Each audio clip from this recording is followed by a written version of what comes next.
A ship pulls into New York Harbor in 1890. Before a single passenger steps onto the dock, a customs officer is already climbing aboard, not to check passports, but to tax the cargo. Silk from France, sugar from Cuba, steel from England. Every crate gets a number, and that number gets a price. This one transaction, multiplied across every port in America, is funding almost the entire United States government.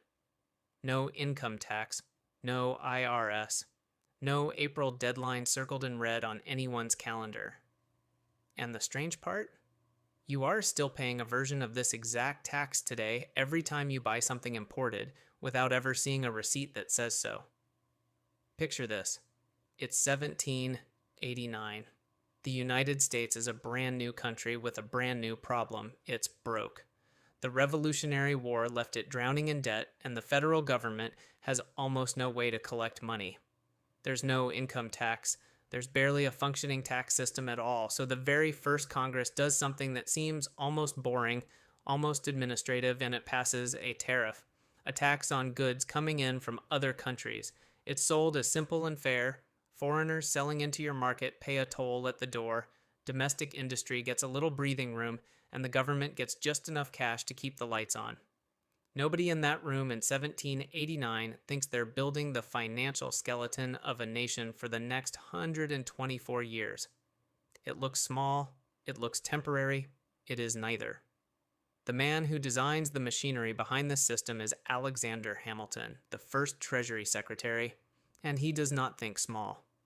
Hamilton doesn't just want a tariff, he wants a self-sustaining federal revenue engine, and he builds one so effective that by the early 1800s, customs duties are covering roughly 90% of everything the federal government spends.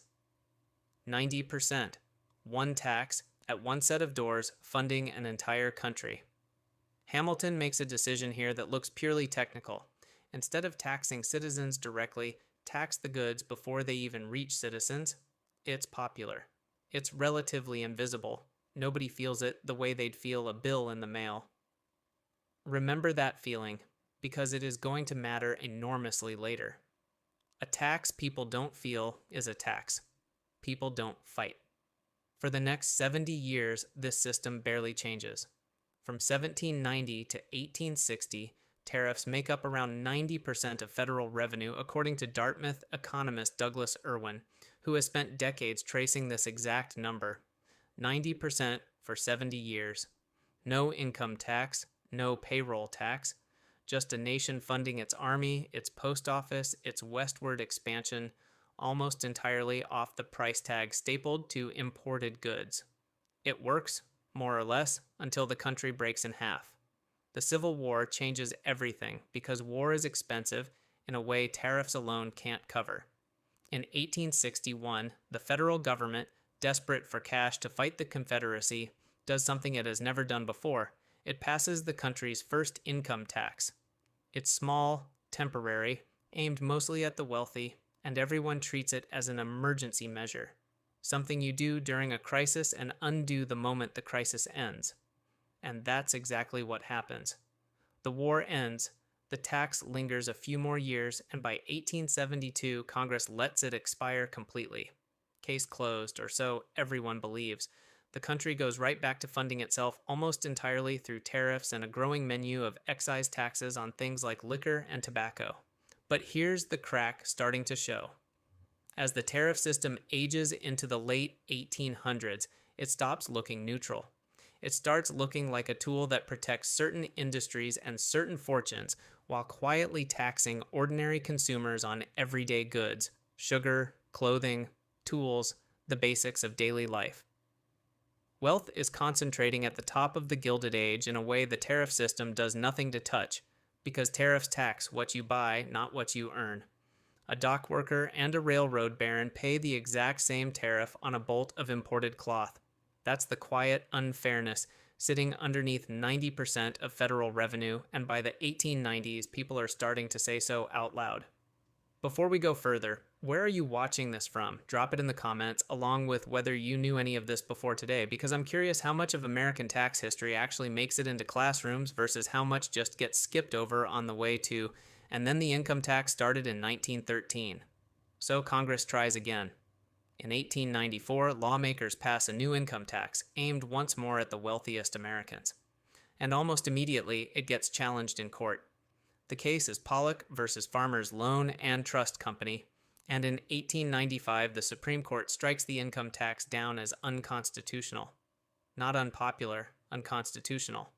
The court rules that a direct tax like this has to be apportioned among the states by population, which makes an income tax essentially impossible to administer fairly under the Constitution as it stood. The tax is dead, again.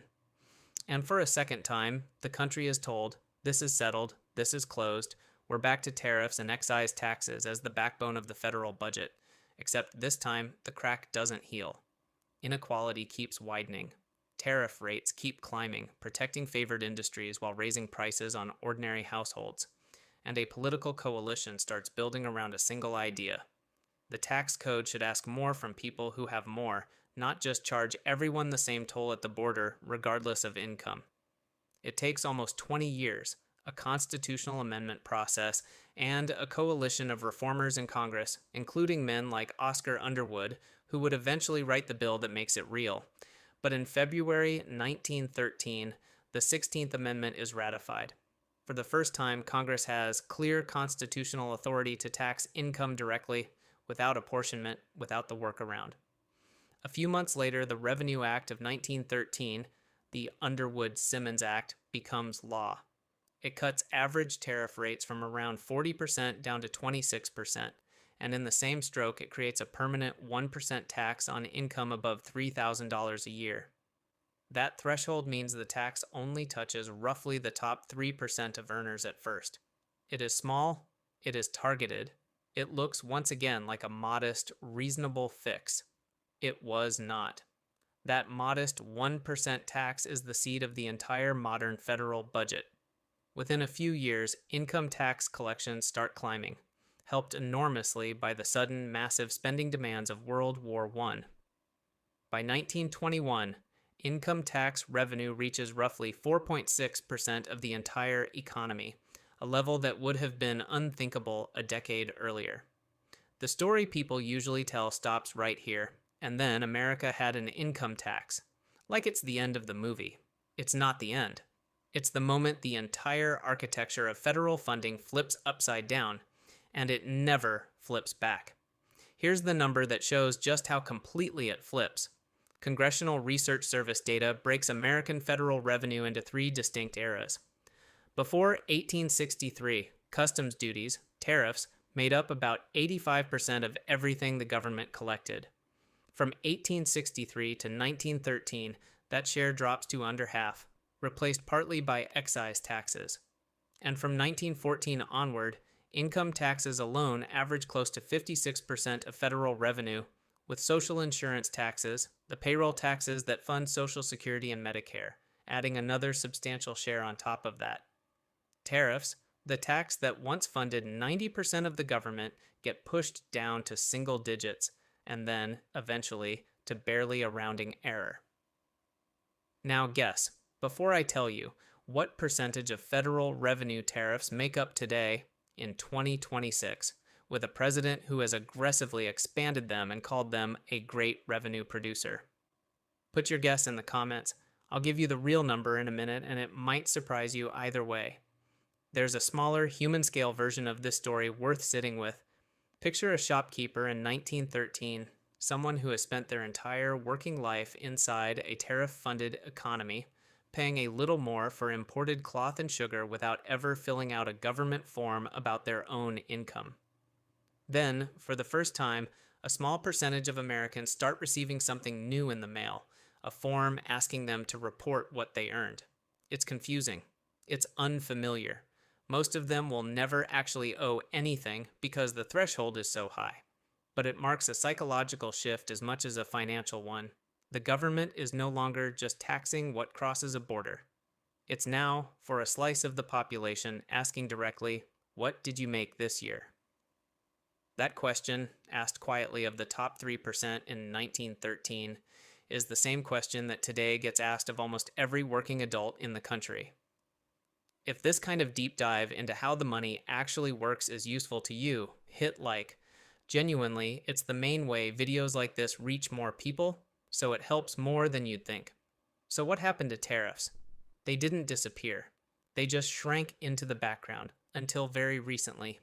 And this is where the pattern doesn't just rhyme with 1913, it repeats it almost exactly. Over the past 70 plus years, tariffs have rarely contributed more than about 2% of federal revenue, according to economists tracking the data. Then, starting in 2025, the US dramatically expanded tariffs again. New duties on imports from China, Canada, Mexico, and the European Union, invoking emergency economic powers to do it. Customs duties collected by the federal government jumped to roughly $287 billion for calendar year 2025, according to Treasury data, an increase of around 192% compared to the year before.